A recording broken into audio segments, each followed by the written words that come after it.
Quick reaction Manish, व्यापार एक क्या अंदर देखिए, आप पीएमओ को भी कवर करते हैं, आप एमईए को भी कवर करते हैं। ये जो इंफॉर्मेशन आई ये किसी वेबसाइट पर किसी सीनियर डिप्लोमेट के हवाले से आई थी कि चाइना को जो व्यापार नुकसान हुआ है वो बहुत दर्द कर रहा था, उनको एक्सपेक्टेड नहीं था, उससे बहुत नुकसान हुआ है। बताइए इस पर क्या इंफॉर्मेशन है। देखिए निशांत, दरअसल चीन अब तक भारत के साथ जो डील करता आया था उसमें चीन की तरफ से ये थी कि बाउंड्री डिस्प्यूट अलग हो है और बाकी रिलेशन अलग है।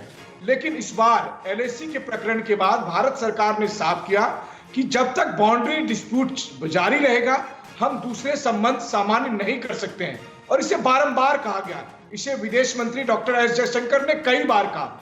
जब चीन को यह एहसास हो गया कि जब तक एलएसी पर तनातनी होगी तब तक भारत के साथ दूसरे और कोई काम नहीं हो सकते हैं, वो तमाम तरह के चाहे बिजनेस हो या फिर किसी भी तरह का डील नहीं हो सकता है, तो चीन के लिए यह भारी पड़ने लगा। एक तरफ जो टफ टेरेन की बात है वो सुमित आपको बता ही रहे हैं, हम लोग बता ही रहे हैं कि वहां पर पीएलए को रहना कितना मुश्किल हो रहा था, लेकिन उससे बड़ी मुश्किल थी कि चीन को दरअसल भारत एक बड़े व्यापार बाजार के तौर पर सीधे सीधे उससे वो अलग हो रहा था और इसका एक बड़ा खामियाजा भुगतना पड़ रहा था। साथ ही साथ भारत सरकार ने कहा कि हम संबंध को सामान्य तब तक नहीं करेंगे जब तक एलएसी परिस्थिति सामान्य नहीं होगी। Manish, stay put with me. आपने जो पॉइंट बोला है मैं इसको थोड़ा आगे लेके जाता हूं। अब जरा ध्यान से देखें आप, यहां पर जो मैं आपके सामने एक वॉल दिखा रहा हूं, इसमें हमने दोनों चीजों को क्लासिफाई किया है। एलएसी पर क्यों पीछे हटा चीन, इसको जरा ध्यान से समझने की जरूरत है। और मैं चाहूंगा मेरे सहयोगी जो है कैमरा पर, अभिषेक कैमरा पर इसको जूम इन करके दिखाते रहे। ठंड की मार, थोड़ा सा शेक कर रहा है इसके लिए माफी चाहूंगा। ठंड की मार, एलएसी पर -डिग्री तापमान में पीएलए की हालत खराब हो गई। यह बड़ा इंटरेस्टिंग बात मैं आपको बता रहा हूं जो सुमित ने आपको बताई। गलवान की घाटी के बाद व्यापार में जो नुकसान हुआ, गलवान की घाटी के बाद चीन को व्यापार के मोर्चे पर भारत से काफी नुकसान हुआ है।